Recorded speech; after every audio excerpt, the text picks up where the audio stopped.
Welcome to Bon Appetit, where we make all of your dreams in the kitchen come true. Today's dream we're making come true is fresh pasta. So I've got a hankering for some Fettuccine Alfredo. Carrie asked for it for her birthday, so this gift is pasta do. Anyway, this takes like 5 ingredients. Let's whip up some fresh pasta, and I've never done this before, so bear with me. And feel free to report in the comments if I make any brutal mistakes. Alright, so I started with, got 1 cup of sifted flour. This recipe calls for 2 cups of sifted flour.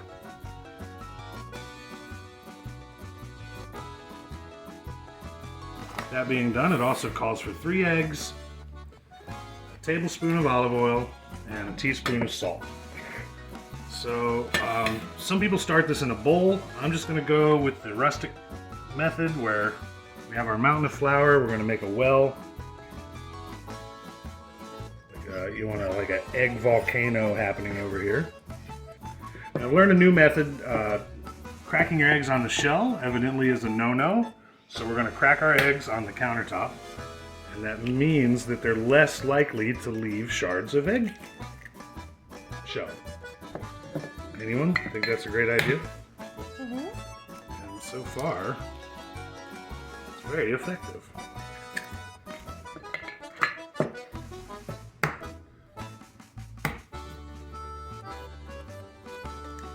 Put your 3 eggs in the center of your well.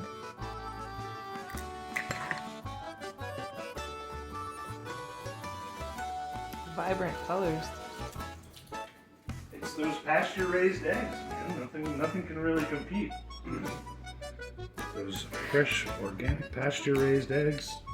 Happy chickens. We're going to use a tablespoon of olive oil, and real quick, if you'll notice, my cup measurement used to have a handle on it, and so did my tablespoon. So if you're going to buy yourself some of these, I'd recommend full metal construction. Go ahead and pay the extra money for full metal construction on these things, and you'll never have to have my problem.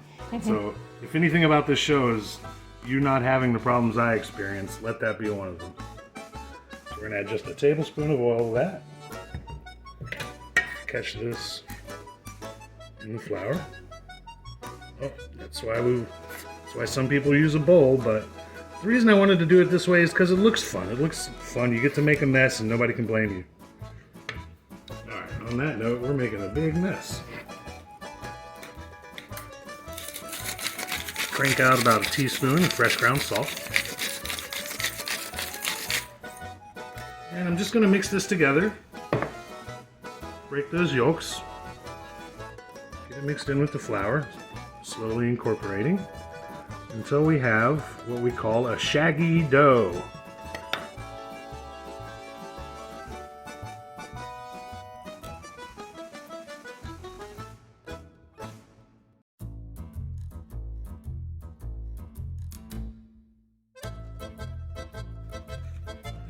Alright, we've got a lot of our liquid parts incorporated here. We all knew it wouldn't be long before I start mixing with my hands. I have this clever device called a bench scraper. It's very useful in baking and pastry. In fact, it's invaluable in baking and pastry. And since pasta that we're making is pretty much like a short dough pastry, we're going to use it a lot here. So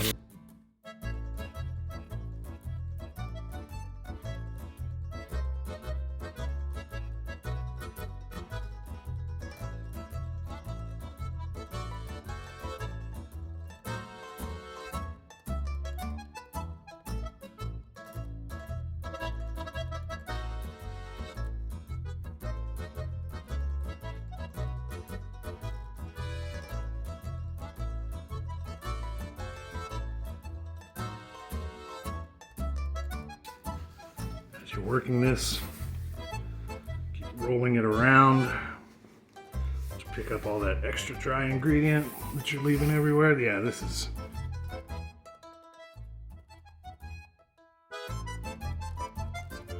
We're making a mess, but it's fun because this is a practical mess. This is a mess you can eat. As long as it's picking up those dry parts, you know it's not too dry. as long as it's not sticking to your work surface, you know it's not too wet. So I think our proportions are pretty good for this dough. Actually, that's a lie. I'm going to add about a tablespoon of water.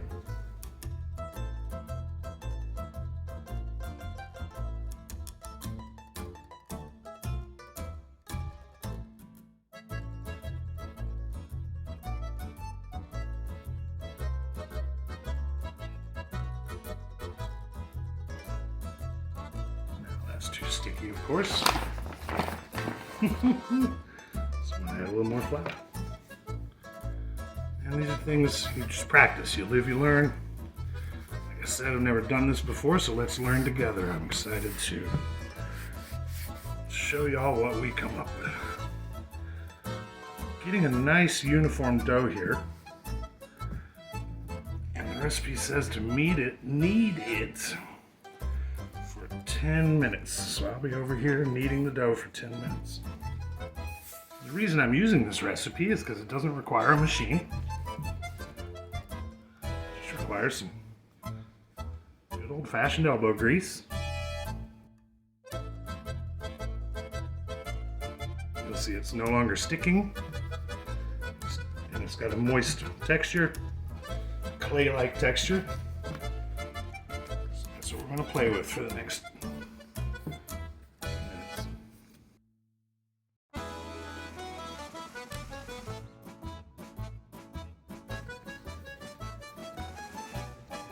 And you'll see it's getting smoother, taut. We want it even smoother than this. So basically, the more you work your dough, the more you work the moisture into the gluten. The gluten looks kind of like Velcro. It's got hooks on the end of it. The hydrocarbon chain has hooks on the end of it. And those hooks will combine, hook into each other, and that's what gives your dough of any type toughness and a bite back. It'll bite back. You know what I mean? If you ever had a bagel, bagels use very high gluten dough. You'll see it's getting really smooth where it doesn't tear when I knead it out.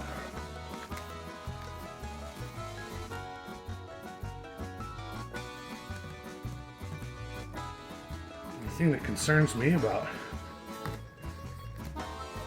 people with gluten allergies is that gluten is a protein. It seems really strange. The human body would be allergic to any protein at all. I hear it's really all the additives, like guar gum and, whatever else they're putting in. The 25 ingredients aside from just the few that should be in your bread or whatever.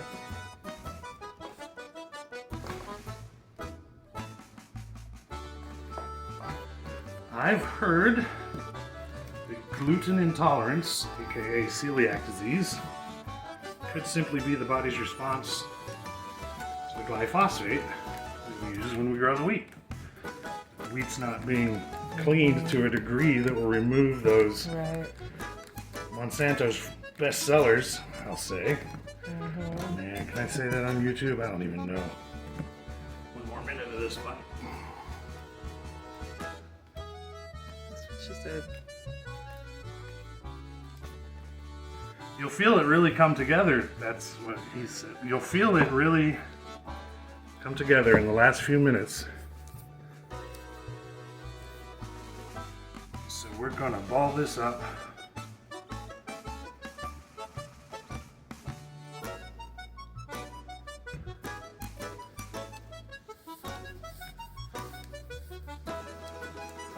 And what you want to do, press it with your finger. If it bounces back, you're ready for the next step. So see how it just bounces right back? So this dough is ready. We're going to wrap it in plastic, let it set for 30 minutes, and we're going to take a walk outside and we'll come back after that. The dough has been resting for well over half an hour. The next step of our process is to laminate it, roll it out, and cut it into the shape that we desire. Remove your cellophane. Just want a light sprinkle on our cutting board, or whatever your work surface is. So you see, it's a really nice thing. All right. We're trying, this is my laminating machine. When you see people using that crazy one that makes it all flat and then they fold it and run it through again, that's the laminating machine, which I have the rudimentary version of, the one-dimensional laminating machine. So I'm going to roll this into a kind of a crude rectangle.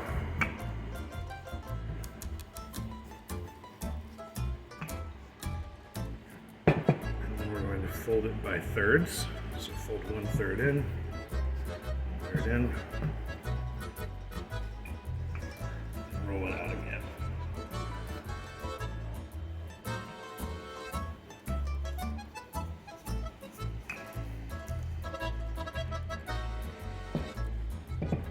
Third in, 1/3 on top, and roll it out again.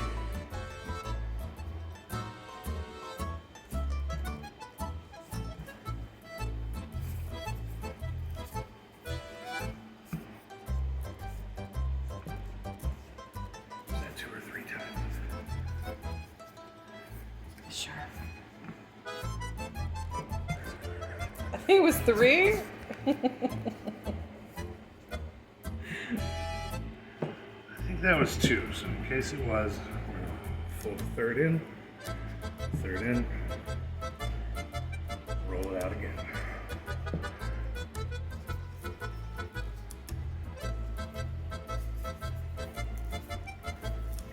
So this is a process where you can really check and see if your gluten needs any more kneading, and ours does not. So this being our rectangular bar of dough, we cast around a little more flour. I'm going to roll this super thin. So this is when you decide what shape you want your pasta to make. Make any pasta you like with this dough. I'm going for a fettuccine, if I didn't mention that, or a tagliatelle. And hey Carrie, Yeah? what's Batman's favorite pasta? No idea. Fettuccine Alfredo. No. Because his butler's name is Alfred. Yeah. Alfred. Guilt-free fettuccine. You gotta work out. Oh, but what I was saying, once you get this nice and thin, you can cut it into lasagna noodles. Of course, I'm going to cut it into thin strips for fettuccine noodles. That's when you can use a cutter and a shaper to make ravioli, or if you think it's tortellini, whatever you're aiming for. So it's great that this simple recipe can be used to make all those different pastas. So if you're mad at your boss, mad at your cat, mad at your partner, I'd recommend this pasta recipe. You take it out on the dough? I don't have anything to take out. I don't live with regret. I live with revenge. Big vibes only. Vibes only for this pasta, because believe it or not, some of the things we put in this pasta are still alive. So we want them to, take in any negativity and become frustrated food. We do not want frustrated food. Alright, the thickness you're looking for, you want to see the color of your skin through the dough. Do you see the pink fingers? Mm-hmm. Is that showing up on camera? I think so. Pink fingers? Alright. So then just hit this a little lightly with some dough. Flour? Hit this dough a little lightly with some flour, because I haven't guessed, we're about to fold it up. And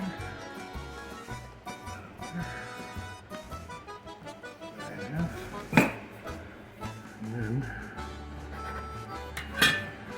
I'm going to cut our pasta ribbons, which I'm doing it backwards. Hang on. There we go.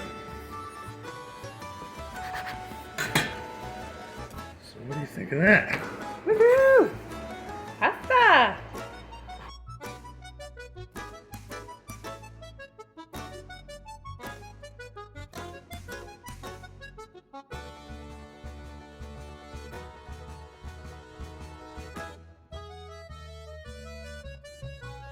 And now, just like that, in an hour or less, you made your own homemade fettuccine noodles. I'm really looking forward to this. This looks like about a pound. So I'm going to end up cooking all of these.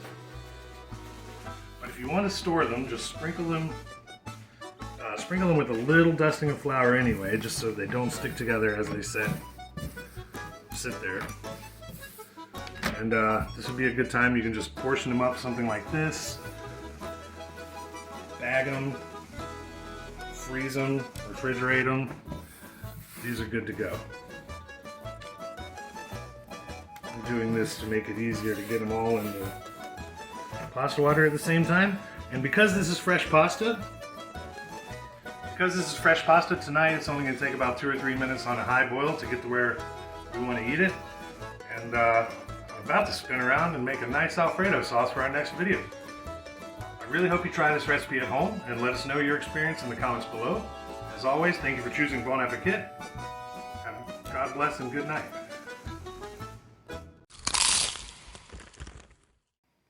Action. Oh, that vodka just hit. Like a freight train. Oh boy. I'm Irish. I can handle my Russian liquor. Welcome to Bon Appetit, where we make all of your dreams in the kitchen come true. Today is not Carrie's birthday, but I owe her one. So we're gonna make... So as I was researching this recipe, I thought I would take it easy on myself. And I typed in the search bar. I was like, fettuccine for life, fet life. So I typed fet life Oh no! into the search. Yeah, it was not fettuccine related. Boy. Yeah, don't try that at home, children. Is that where you in your man cave for so long? Hey. No.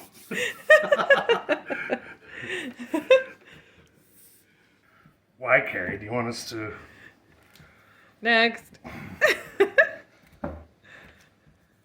I'll join fettuccine for life. Yeah, come on, man. I know, right? We should own that. Not what I expected.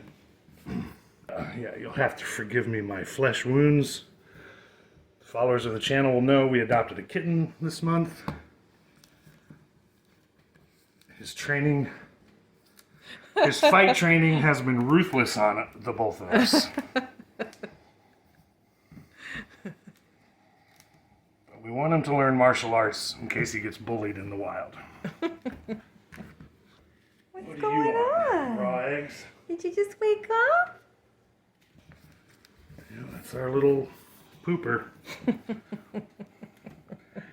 I'd tell you his name, but honestly he has 60 names right now. Building up those fight hands for the cat.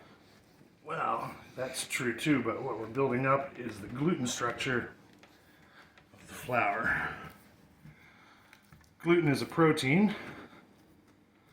that's in flour, and it is a long chain hydrocarbon, which, oh, okay.